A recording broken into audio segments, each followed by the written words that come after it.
I don't know if these qualify as Raggedy Ann and Andy's. I would say they're homemade, made out of potato sack clothes. They're just saying that they're rag dolls for $69. To me, this is the set of a horror movie waiting to come to life. Well, if you got a dollar, well, just lousy down. You know that I got rhythm that could suit your budget fine. Hey, this is Patrick with Trusty Huckster Mercantile. Welcome to my channel. This is another installment of a series of videos that I recorded on my recent road trip. As I pieced it together, these are all of the videos that I filmed in Maryland. And as I pieced that together, I realized I really didn't have an introduction, I really didn't have a closing. So filming that really quick here, now that I've returned home. Pretty much it's self-explanatory as you go through the videos. The one thing that's a little bit different this time is I had filmed a couple of things on my Instagram channel because I hadn't done anything with Instagram while I was on the trip. And I decided to embed some of the clips into this video, which means some of the images will be vertical and some will be the regular landscape. So I do apologize for the flip in those. There's nothing wrong with your camera or your player, just the way that they were originally recorded. So hope you enjoy the videos and check out what I did while I was in Maryland. Today I am in Hyattsville, Maryland, at the Suffragette City store. So we've got Tanglewood Works, My Dead Aunt's Books, which just has to go down to the Pantheon as my favorite bookstore name, and Suffragette City Vintage. And masks are required. I am wearing my mask, and we will just kind of go in. So I peeked in really quick to get permission to film, and so I got a little bit of the lay of the land. So My Dead Aunt's Books are there off into the corner. And then the Suffragette City Vintage specializes in fashions. And if you have not followed Antiques Freaks does a great podcast in general. But Holly, who owns Suffragette City Vintage, has done several podcasts with Antiques Freaks, including a fantastic one. And there's Holly, including a fantastic one about the philosophy and ethics of thrifting. Holy cow. There's just some gorgeous ones in here.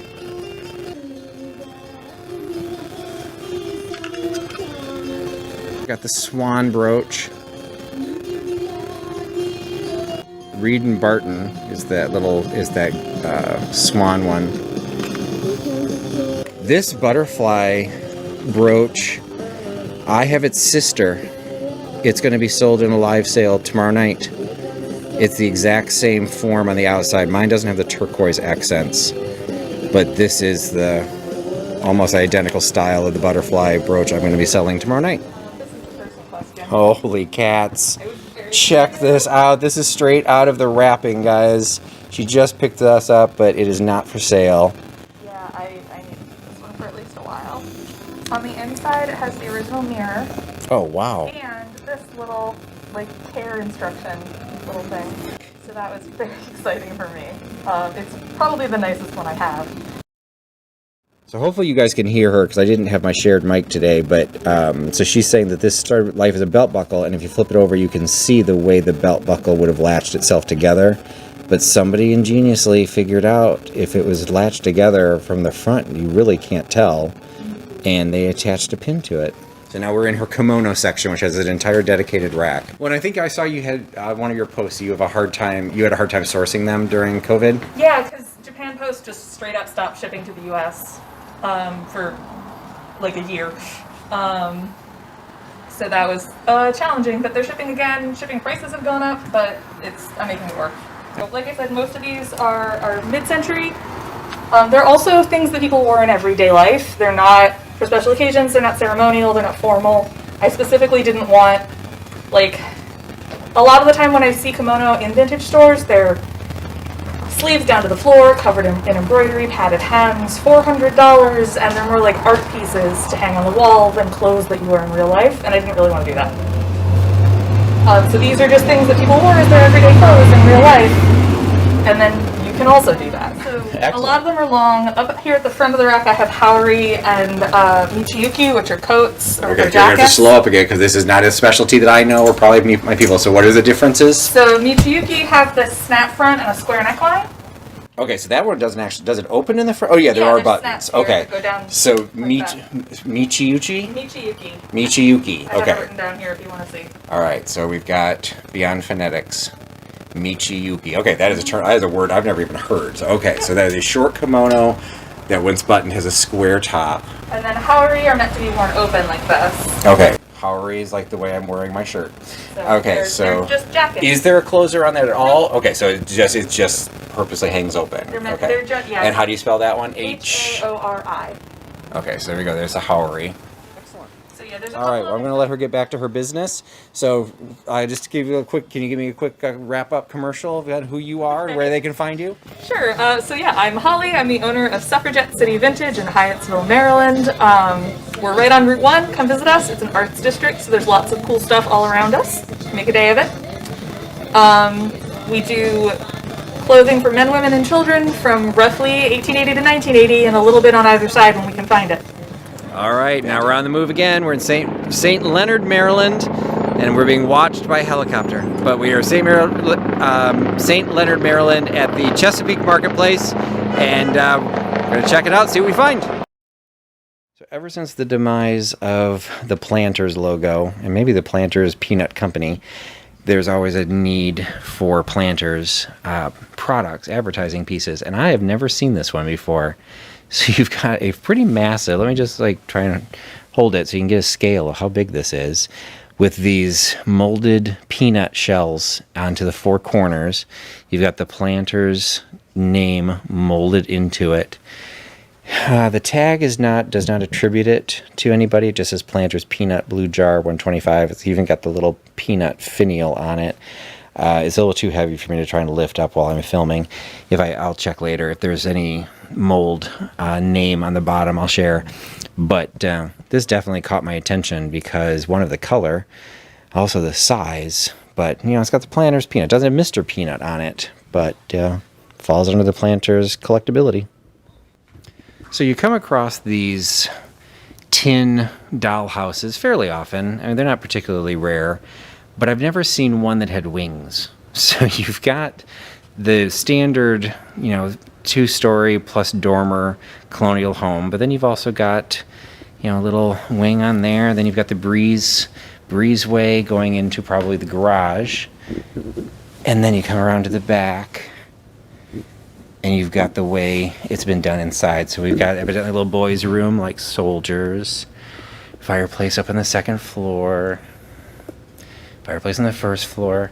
What's great about this is it's only $49 and it's 50% off. If this wouldn't be basically impossible to ship, this would actually be a fun thing to pick up, because it's actually, all these graphics are in really good condition. So all the decals are in great shape.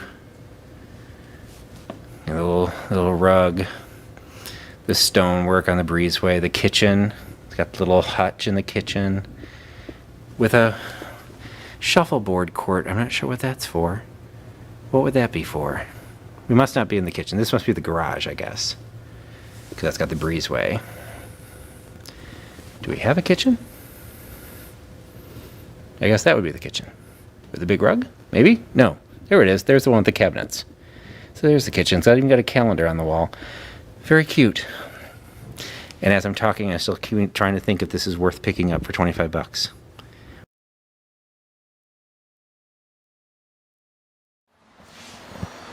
So in some areas, the auctions are still going. And so we are now in the basically storage and then also preview area for the Chesapeake auction house. And Dawn has purchased from here before. So if you've not had a chance to get around to auctions, just kind of gives you an idea. They have multiple auctions on display. Each item is listed online, and you've got a auction number. They have multiple auctions on display right now. So this is the Z auction and then the lot number. And so you can do all the inspections online. I'm sure you can contact them to ask questions. Look, Longaberger baskets. But if you have a chance, you can come in person and inspect all the pieces and make sure you're getting exactly what you wanted to get. It's a huge warehouse, getting a little toasty in here, but I'm sure based on some of the prices that Dawn paid getting some of her items, it's worth putting up with the heat and getting a good look at something you may want to buy. So I don't know what these lots are going to go for, but each tray is a separate lot, and there's quite a variety of salt and pepper shakers here, but some of the best ones are down at the bottom. The Dawn, always on the lookout for Dachshunds, found a Napco salt and pepper shaker that the head is the salt and the rear end is the pepper. It's got the Napco label on it. Corks on both are still in place. And this lot is kind of all that, some animal lots. You've got, you got a cat. I don't know if this, I think that's a dog, although I don't know what kind of dog that's supposed to be, but it's got that atomic decoration on it. Got a little, is that a bear or a mouse? And then behind it, you've got the long, same thing, head and tail. Actually, no, those are individual because they're coming as a pair. So you've got the skunks. So, a little shout out to Sean at Skunky Junk. Mouse? Cat? We don't know what this one is. He's, looks like he's got a fluffy tail, but we don't know what that eye is supposed to be. So,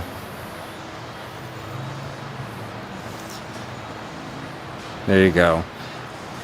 Give me a guess of what you think that is supposed to be with that little angry eyebrows going on. But she said that at this point, none of the lots are going for much, so they might add up or jump in price at the as the auction finishes. So if we can get some final prices, I'll let you know. But again, auctions are a great place to pick up a variety of things you never knew you would need. All right, we're making another stop at Thrift Shop. And this does, all their donations are to spay and neuter pets and strays. So, good cause. We'll see if we find anything inside. On location at the Just One More Dachshund Rescue Sanctuary. So we're surrounded by Dachshund vintage, but we've also got, I can't remember all their names. There's Murphy. They know the camera's out, so now they're all running. So that is Nikki. I want to say that's Rigatoni. That's Rusty. Oh, see, Nikki saying hello to everybody. That is either Suki or Gemma. Hey, Teresa. That's Murphy, and I've learned that is a piebald coat. Murphy's jumping up to say hi. Nikki is a Dachshund Shih Tzu mix, I think it was. That is Tucker. I'm going to say that one's Rusty. I'm going to guess that one's Rigatoni. The ones that I know are nowhere around or not showing any interest. I don't remember which one that one is. That's Annie, I think. That just wandered by completely indifferently. Tucker's the one that always likes attention. So say hello to everybody, Tucker. So Tucker says hi. And then we've got Sherman. And Sherman may look familiar because he competed in the Puppy Bowl many years ago. And I don't know who that is. Roz, maybe? And that in the background is Charlie Brown. And that might be, that's either Suki or Gemma. Suki and Gemma came as a team, and I can't remember which one's which. And they're being very good. She has a total of 17 right now. Not all of them are here, but some of them are being fostered in other locations. So there's Murphy, just wagging, being happy just to say hi. And I think that's Annie in the background. It's at the Annie's coloration. Oh, there's the puppy. That's puppy. What's your name? Frankie, I think. No, Frankie was somebody else. Lily, maybe Lily. Okay, nobody's answering to Lily, so I don't know. I think that's the other half of Suki and Gemma. This one's very happy all the time. Just likes to be petted, but I can't remember who that one is either. And it's kind of hard to pet one without all of them joining in the fray. Pretty sure that one's Tucker. I think that one I'm petting right now is Tucker. From the Just One More Dachshund Rescue. All right, schedule changed a little bit. Had some timing problems, so doing an unscheduled trip to Frederick, Maryland, which I've been to once before, probably 20 years ago. I just remembered it had a nice historic area and a lot of antique shops. So starting at my first one, which was the one that opened at 10, and this is Great Stuff by Paul. So we will see if Paul does indeed have great stuff. Well, I just walked in the door, and Paul does indeed have great stuff. And right out of the gate, we've got these great crates. Just gives this great industrial aesthetic. And I can tell I'm in for a treat today because these are some great prices. One of my favorite booths is the Rustic Fox, specializes in this style. And, well, I'll just say his prices aren't this low. So you've got some great looks there, and then we've got these little, I don't know what these are considered, but these little like half crates for only 28 bucks. I mean, that would just be great to show off some displays, some low items, or to hold, those table vignettes and everything that everyone's so hot to do. I don't know, I may need to pick up one of these for myself. All right, so I'm trying to show these off the best I can. You've got this wall of hanging marionettes, and there's a sign that shows that they are over 100 years old from a traveling marionette troupe in China. So let me see if I can work my way around here and get a little bit more of a close-up. So we've got some amazing detail, just the costuming on some of these are absolutely fantastic. I know nothing about marionettes, collecting marionettes, even using marionettes. But this seems, even the original price of $225 seems completely fair for what these appear to be. But $125 that's just cheap. So I'm not picking these up. I won't, this is a little steep for me to pick up for resale. With something that I know nothing about, but this is a case that I'll put some information in the comments or the notes on this video. He made it very clear that they do ship. They ship big stuff, they ship little stuff, so I'm sure this is stuff they would ship. So if you have ever wanted to build a marionette collection, here's your chance. An entire collection all at one time. So Paul said they specialize in imports, antique imports. So I'm not going to find any of my American salt glaze decorated stoneware here. But think of how good this would look on my piano. There's some beautiful pieces here. And trying to give a little bit of information, so this large one here, there's a little note on it saying these are Chinese urns over 100 years old, used for winemaking. We've got Turkish pottery here. That's actually probably American, but not the style that I do. So just some great, some backup information of what things are selling for online for comparable purposes, because they do a lot of wholesale as well.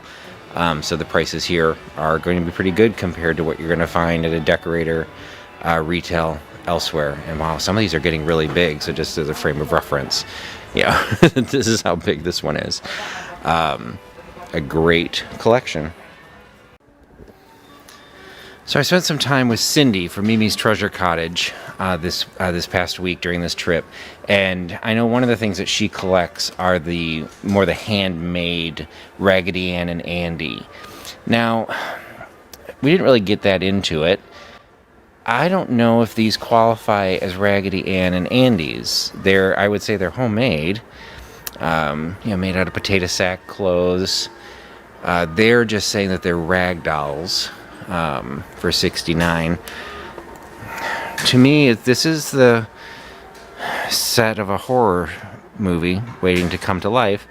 But, I guess they have a kind of a quaint appeal. But I don't know. I mean, that's kind of the detail that Raggedy Ann and Andy had. You kind of have reddish hair. But yeah, I'm definitely leaving these behind. And catering to myriad styles, we've got the industrial printer blocks at some great prices. So the individual letters for only $3. I see those selling for 10 to 15 in some of the decor stores. Smaller ones are only $2. Oh, these are some cool sizes or cool fonts for $5. And then some great some of the great trays to go along with them. It's nice. These are kind of nice. I haven't seen the ones with the bigger openings, so you can actually put larger flat display pieces. This one, I thought that might have been a metal insert. I guess it is still wood, although it looks, I don't know, it looks metal. Can't really tell. And you even have railroad track spikes. So kind of a neat variety mixed in with some centuries old cabinetry right behind it. And we have now entered the warehouse. I thought everything inside was impressive, and I can see some pretty amazing pieces back here as well. So let's do some more shopping. Oh, and there's it upstairs. You like industrial? Well, here you go. Here is the biggest and most colorful variety of foundry molds I have ever seen. There's some amazing shapes, some great colors. These would just look fantastic hanging on a wall, or if you got creative enough, you can probably turn some of them into end tables or coffee tables. And the prices are pretty amazing. So the small ones are $10, large are $20, and then the largest are $30. So I'm not picking any of these up. These would not be fun to ship, but and not really my, well, I have some of this aesthetic, but this is probably a little bit more industrial than I do. But man, this is an amazing collection, and I thought Salvage One had some good stuff. This has got them beat. I did a live video earlier at Suffragette City Vintage. You can find that on my Instagram channel. And somebody had made a comment about how beautiful the vintage suitcases were. Well, here is the mothership. You've got some great variety. You got a European leather suitcase for $75. You've got all of these great vintage leather suitcases for also for $75. And just look, and some of them look like they're in great condition as well. I'm liking these rattan ones over here on the side.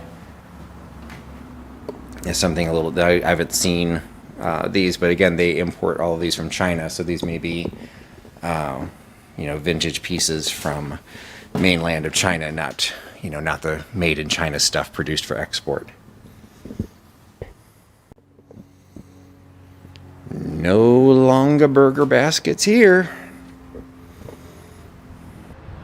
So just finished up at Great Stuff by Paul, and absolutely worth the stop. It was an amazing store. Every place you turned around, there was just something interesting with great stories and some great prices. I didn't even make it to the outdoor section, so it looks like I missed quite a bit there. But if you're ever in Frederick, Maryland, you can swing by to Great Stuff by Paul. So this is the Frederick, Maryland that I remember. The downtown district with the what would this be, I guess, 18th century homes, small streets, no parking. We're in front of the National Museum of Civil War Medicine. And we are heading to Emporium Antiques, which is up here somewhere. We can kind of get a nice pretty view of the springtime. Trees are green, and got little side alleys to explore as well. So let's see what we find at Emporium Antiques. So this is a booth I could drop some real cash into. Just everything in here is great. This little, box on chest on stand. This tea canister is just an epic tea canister. It's in such good condition. I'd think it was a reproduction, but if it were anyplace else, I would think it was reproduction, but don't think you're going to find reproductions here. But you do find some great artwork. Loving this architectural print. I used to have a bigger collection of architectural prints, not on display, but I've still got them around here somewhere, waiting to be hung someday. Just every piece around, just great to look at. This is a knife box. Admittedly, I've always seen knife boxes closed. I'd never seen the inside of a knife box, but I knew what it was when I saw it, and then I read the tag. Antique English slant front knife box with shell inlay in mahogany, on sale from $1,250 to $865. I truly have no idea if this is a good price or not.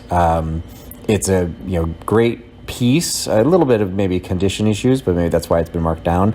But you can organize your cutlery in the best way possible. Some great porcelain was in here.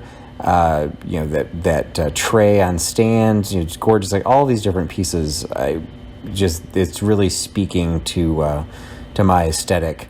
But I'm circling to pretty much my favorite piece in the booth, and it's this giant ceramic urn. And I just never seen this kind of a treatment before. I was reading a little bit more blue, but it's a black glaze in the body of this, and then the top and the bottom have been painted to look like burl. The tag said faux burl. It was a decent price, and if I really had a place for it, really should bring it home. But it's just an impressive piece. The design is nice. That burl, it's just all ceramic, but it looks like wood. It's got the bronze finial on the top. Just a stunning piece. Got the little celadon vase there in the corner. And then, let's see, this was Celarette, I think. Wait, ice chest. So metal, again, treated though. Got the handles on it. You've just got true antiques in this particular booth and in the mall overall. And check out this grandfather clock. Wouldn't even be able to bring that home if I wanted to. Probably wouldn't even fit in my car. But great idea of what's available at the Emporium Antiques. So I just want to do a quick scan to kind of show that this is a different kind of antique mall. This is very high end. The prices are not out of the question. I'm actually buying a piece while I'm here. But you can just see the way the booths are set up. They're just very distinct pieces. They're very well curated, and a lot to offer. I'm trying to do the video, so I'm not showing anybody in the video. So this is definitely a place to spend some time, and I can tell I am not going to have enough time here to inspect everything that I want to see. So we're in a section of the store that seems to specialize in sewing and notions and fabrics and things. We've got the vintage ribbons, we've got some patterns and upholstery books and fringe. And then you get to this. So this is something I've never seen outside of its environment. It is a fabric marking machine. So you can see it has measurements for inches and yards. And you can, it's got instructions of how to measure it, how to pass pile fabrics through, face up with the pile, not against the pile. And then you've got these marks up at the top, I guess, which would indicate the price per yard. So your number of yards. So there's a lever on the side that I think what happens is when you run the fabric through it, when you when you punch it down, it creates the little notch, so then you can tear the fabric. The idea of cutting with a rotary cutter is a newer concept in quilt stores. So this one is, just a great statement piece. I'm not 100% sure what this would have been. So you would have been running it through the slot here. So you've got another marking for the number of yards here. And can't quite figure out what that says. Something graph. Got an M. it's a great industrial piece. It's not designed, you can see it kind of rocks because it would have been mounted to something. So I'm assuming that that's what this section here in the back would have somehow been mounted to a bar or something that slid in. Unfortunately, I'm sure it's worth all its money. Unfortunately, it's $60, so I am not picking it up. And it would be a little heavy to ship, but just a really neat concept. So for someone who does collect or have a display in their sewing room of just vintage sewing tools, this is just something to be on the lookout for, because again, I never would have even thought something like this would have existed outside of the fabric store where it was once placed. So I got some great items here at Emporium Antiques. I stayed here way longer than I was supposed to, and I'm now going to be rushing to get to my hotel so I can set up for my live sale tonight. So we'll see how all this goes. But it was worth it. I got some great stuff both for myself and to resell. And it was a fun stop here at Emporium Antiques in downtown Frederick, Maryland. So I hope you enjoyed the videos. The entire trip was great. Had a lot of fun in Maryland. Really enjoyed seeing Dawn again at the Just One More Dachshund Rescue. I didn't really mention it on this set of videos, but I did used to work with Dawn outside of the rescue. I knew her when she had only 5 dogs. Now she's got 17. But regardless, it was great to see her, and then just check out some of the other stops. Some of them had been planned, some of them were sporadic, spontaneous, and you know, showed a little bit of everything. So thanks for joining my channel. If you got this far and you're not a subscriber, we'd really appreciate you going ahead and hit the subscribe button. Like the video, comment on it, tell me what you liked that you saw. Share it with your friends, whatever you'd like to do. I really do appreciate it. And I do appreciate you giving me your time and putting your trust in Trusty Huckster. I'll talk to you again soon. Bye. Well, show me a sign if you're wishing me to stay. Otherwise, I say goodbye, finish out the day. And that sunrise in the morning and you got nothing to say. Oh, that's when I'll be headed on my